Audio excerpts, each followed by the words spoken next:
Ini adalah satu buku yang mengubah cara gue berelasi dengan orang lain dan akhirnya bisa berkomunikasi dengan jauh lebih baik.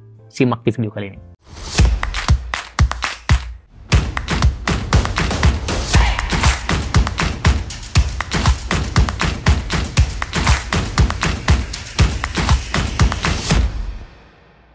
Hai, balik lagi bareng gue Umar di channel Pembelajar Produktif yang membahas seputar pengembangan diri dan produktivitas. Jangan lupa untuk simak konten-konten lainnya di Instagram, TikTok, dan podcast di Spotify. Kali ini kita masuk ke segmen yang ditunggu-tunggu, yaitu sebuku sepekan. Kalau lo pengen ikutan juga, coba lakukan baca satu buku setiap minggunya.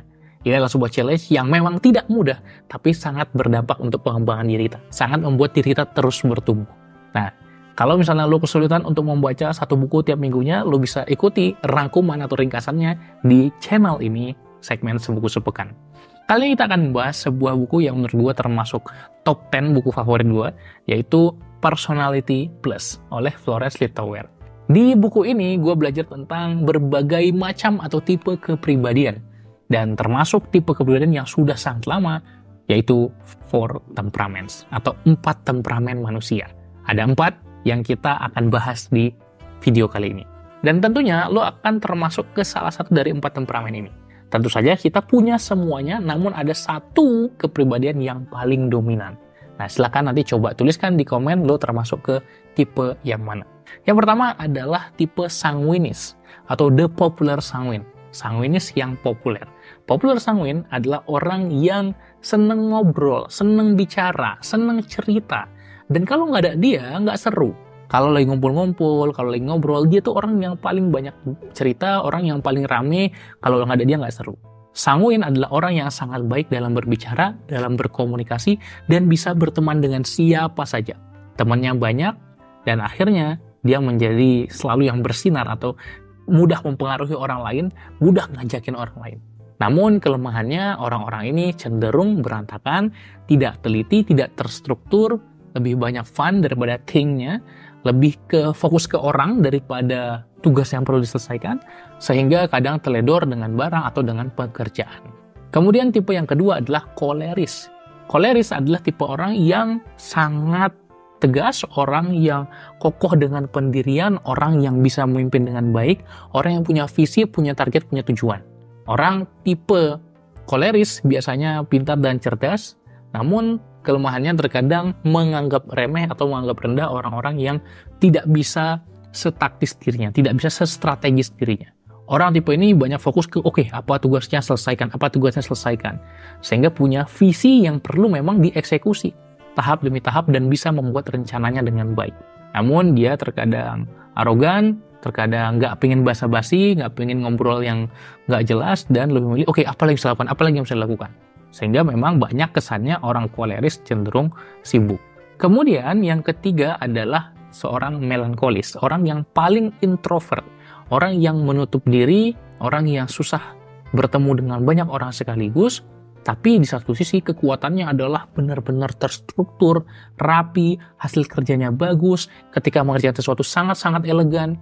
Orang tipe ini adalah orang yang benar-benar bisa melakukan sesuatu dengan standar yang tinggi. Namun terkadang tipenya perfeksionis.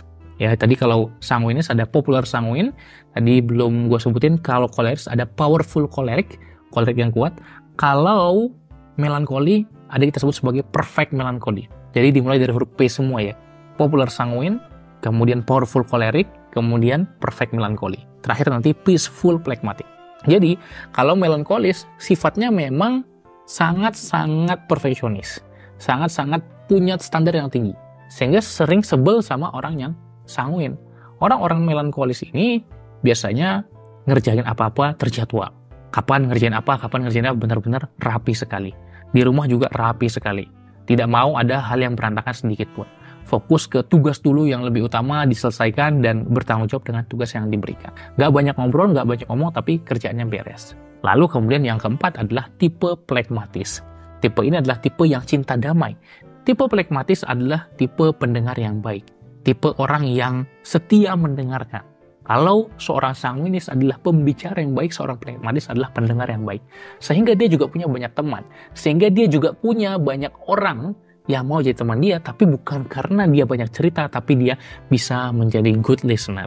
Nah, tipe ini senang damai, menghindari konflik, mau yang flow tenang-tenang aja, tapi kelemahannya jadi nggak punya visi ke depan, nggak punya goal atau target ke depan. Jadi tipe yang lebih santai, banyak slow-nya, banyak orang Indonesia termasuk tipe pragmatis. Jadi banyak kadang mager, karena memang yang penting ya udahlah, kayak gini juga cukup, apa yang ada. Itu adalah tipe pragmatis. Nah, kira-kira lo termasuk ke tipe yang mana? Apakah sanguinis, apakah koleris, apakah melankolis, atau pragmatis? Silahkan boleh tuliskan di kolom komentar. Nah, kenapa buku ini sangat berguna? Karena menurut gue, bukan hanya gue bisa mengenali kepribadian gue sendiri apa, tapi dengan memahami model-model perilaku manusia, model-model yang disukai dan tidak disukai oleh masing-masing kepribadian, gue jadi bisa melihat ketika ketemu orang. Oh, orang ini sanguinis. Oh, orang ini pragmatis, koleris, dan seterusnya.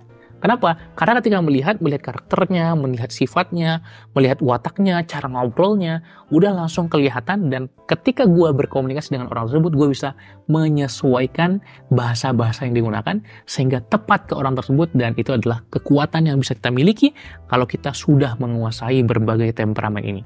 Jadi kita bisa menilai diri kita dengan akurat, serta menilai orang lain juga, serta menyesuaikan cara kita komunikasi dengannya.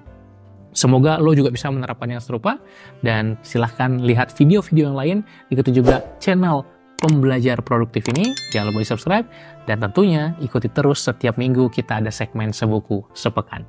Terima kasih, sampai jumpa di video lainnya, salam pembelajar.